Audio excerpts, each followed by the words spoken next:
iPhone X, LCD screen broken, and how to pull this assembly.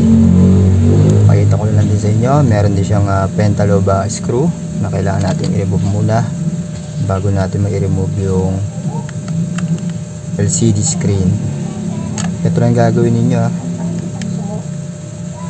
kaya huwag nyo kakalimutang i-remove muna yung pentalobe screw. 2 pieces lang naman yan, kaya kayang-kaya naman yung i-remove na yan.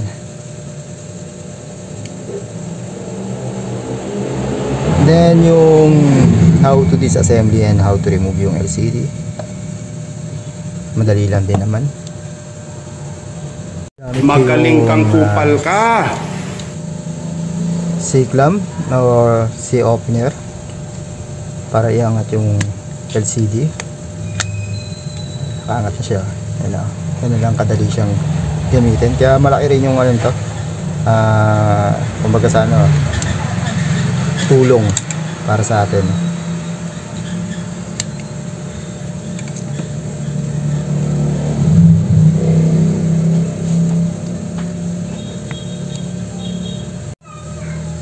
Dahil damage na yung kanyang LCD, humihiwalay na rin yung screen. Ito na yung parts nya. Intact yung kanyang warranty seal, hindi pa nabubuksan, as in goods pa, now pa lang nabuksan. And second step, remove lang yung mga screw. Ingatan natin, tumatalsik yan at sobrang liit ng mga screw. Kaya yung iba nawawalan ng screw yan dahil nga umipitik. Kapag pumitik yung daliri, umipitik din yan dahil sobrang liit po ng mga screw nya ng iPhone X. Meron din siya last part, yung mahabang screw. Then meron pa dito, hindi pa rin yan dahil dito sa warranty seal meron din siyang screw dyan.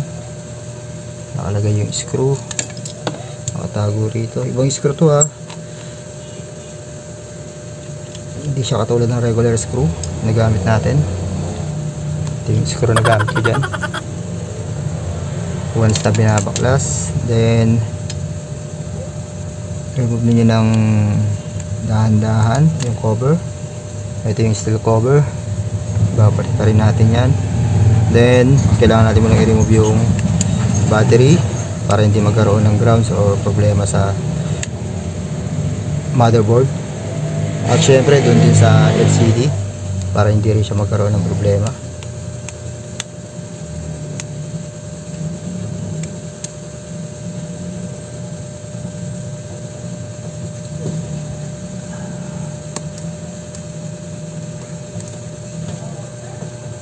Ito yung part nyan ng LCD.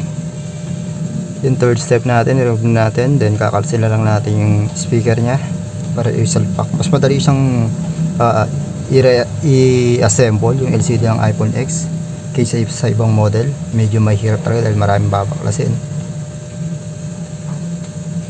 Ito na yung LCD natin. Then bagong bago to, binili natin at in-order natin. Tested na rin to. Ito yung dating LCD,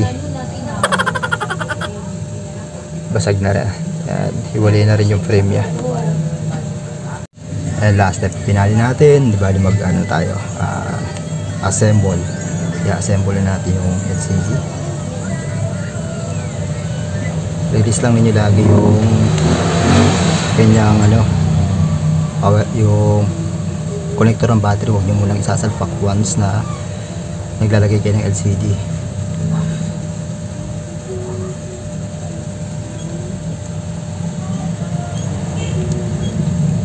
Angat lang ninyo yan.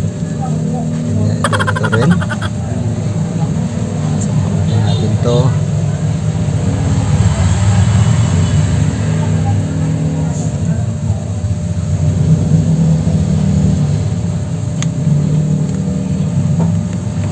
salpak na lahat, saka natin i-connect yung battery. Then kailangan kong ilagay balik yung steel cover para hindi magkaroon ng problema yung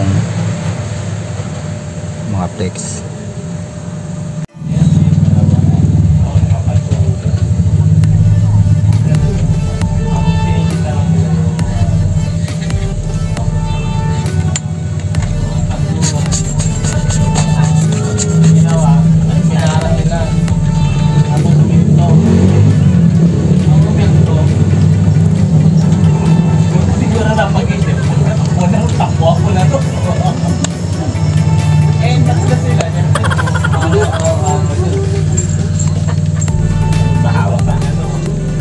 And last step yung pinali natin, ito na yung